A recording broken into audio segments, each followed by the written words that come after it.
Mis amados cooperadores, recordemos que educar es cuestión del corazón.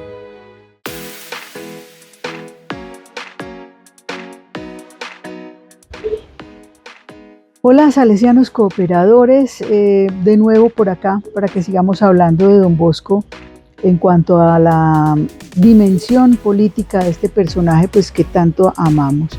Entonces vamos a hablar de la política, pero desde el corazón de Don Bosco en este momento clave que vive nuestro país. Vamos a hablar hoy de 3 puntos clave. Primero vamos a hablar de la neutralidad que mantenía Don Bosco en cuanto al aspecto político. Esa neutralidad no se refería a que fuera indiferente, no. Pero él no tomaba posición por ningún partido político porque el tomar posición sobre uno u otro partido que había en esa época podía hacerle mal a sus muchachos. Él siempre decía, cuando le hablaban de temas políticos, decía: mi política es la de Jesucristo, mi política es la del Padre Nuestro. Esto ya lo habíamos visto en el anterior video. En segundo lugar, él siempre tuvo un respeto por la autoridad civil. Recuerden que él siempre habló en cuanto a la formación de sus muchachos y en cuanto a la formación de los salesianos. Él quería formar buenos cristianos y honestos ciudadanos. Es más, él fue ejemplo en cuanto a la construcción o la elaboración de proyectos para el trabajo de los chicos.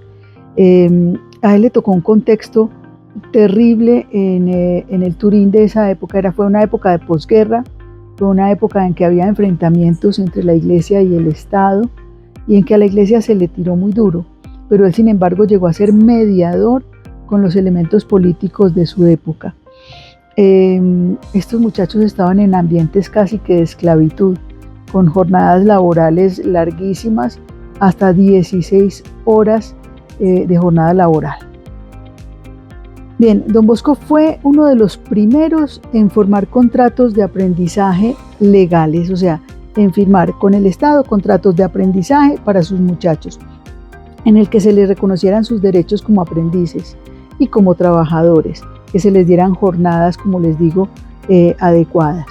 Ese primer contrato que Don Bosco firmó y que sirvió luego de ejemplo o siguió, fue pionero en ese espacio, lo hizo en 1851.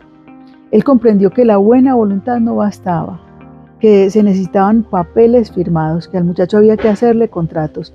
Y el 8 de febrero de 1851 firma el que se considera uno de los primeros contratos de aprendizaje en Italia.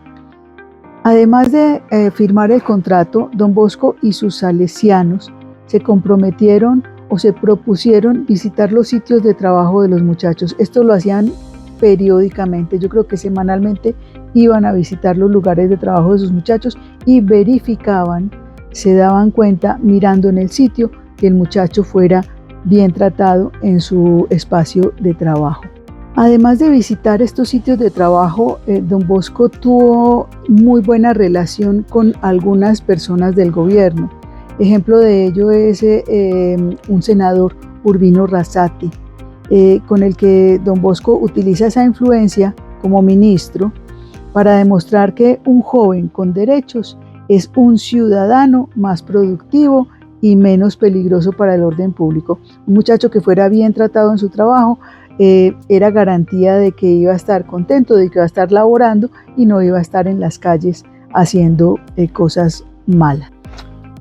Bien, para cerrar esta nota, digamos entonces los 3 aspectos básicos que vimos hoy. La neutralidad de Don Bosco en el aspecto político. Segundo, el respeto de Don Bosco por las autoridades civiles y lo que propusieran las leyes.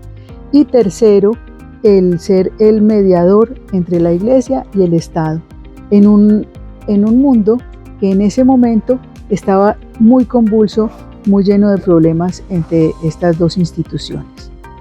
Aquí les dejo, hoy, por el momento, les dejo estos 3 aspectos. Vamos pensando en nuestra posición política, vamos pensando en cuál es nuestro objetivo, hacia dónde vamos mirando y si nuestra política, como la de Don Bosco, es la política de Jesucristo, la política del amor la política del Padre Nuestro. Entonces quedémonos como con estos 3 aspectos. Nos vemos en la próxima. Chao.